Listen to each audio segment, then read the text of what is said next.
All right, guys, welcome back for the second 30 seconds of the prepared routine.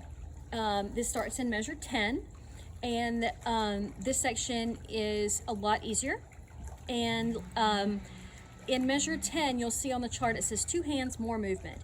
More movement is because if you'll listen to the music, it kind of opens up. It's a little bit of mosso, a little bit more movement, and a little bit broader sound. What does that mean for you? That means that we don't want to sacrifice the pattern, but we may want to have a little bit more expression in our head.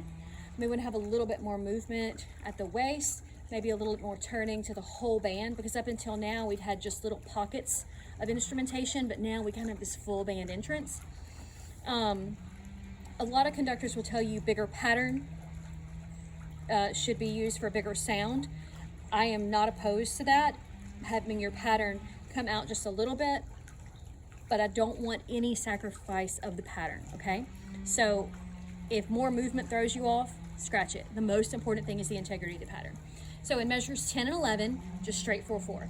In measure 12, it is identical to measure 1. It's the two-handed cue on the and of 4. 1 and 2 and 3 and 4, pop, pop. Okay, the poke them in the eyes. Then measures 13 and 14, straight 4/4. Okay, so let's do that together. Super simple. Here we go. This is measure 10. 1 and 2 and 3 and 4. Here's 10. 1, 2, 3. Here's 11. 1, 2, 3. Here's 12. Run.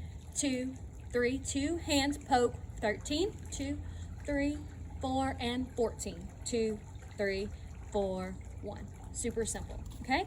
Now, if you guys will look on measure 15, it says cross cue with the hitch on beat 2. A hitch is when we cue on the up beat, okay?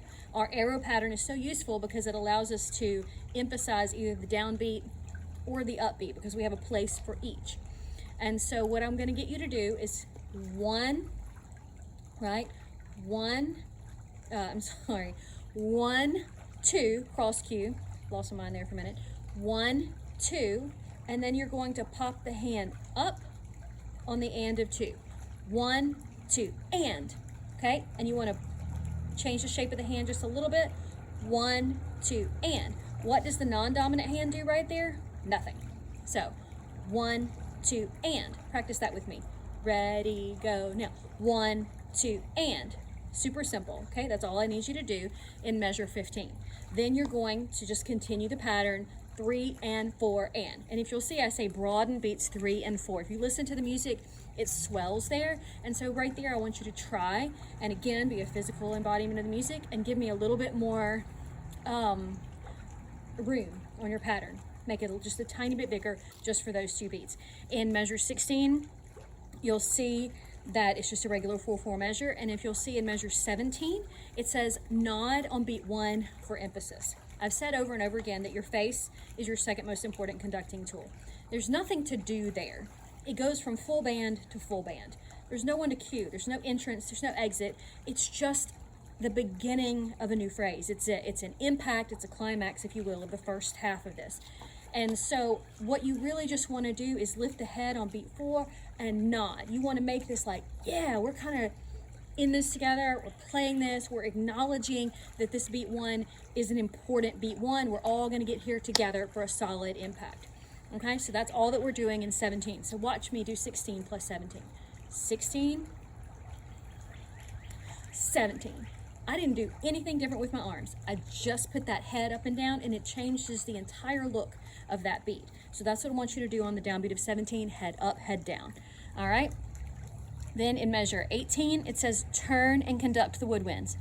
Nothing changes in the pattern. All you do is swivel at the waist just a little bit. I don't care which direction you turn. It doesn't matter, wherever you think your woodwinds are. And all you're going to do is turn slightly, not a lot, just slightly. 1 and 2 and 3 and 4 and. You just keep that pattern directed toward them, kind of like a woodwind feature. And if you'll look in measure 19, it says stay turn to the woodwinds for beats 1 and 2, then turn center for 3 and 4. You can hear this very clearly in the music. This is not a trick, okay? This is not something that's going to be hard to remember. So watch me. This is 16. No, I lied. I'm sorry. This is let's start on 16. 16, nod for emphasis in 17, and 18 we turn to the woodwinds, and 19 we stay turned to the woodwinds for 2 counts, and then back to center for 3 and 4. So here's measure 16. Ready, go now. 1 and 2 and 3 and 4. Head up. 1, 2, 3. Turn to woodwinds for 6 counts. 2, 3, 4, 1, 2. Back to center. 3, 4, 1. Super simple. All you do is this and this. No big deal. All right, so that is 10 through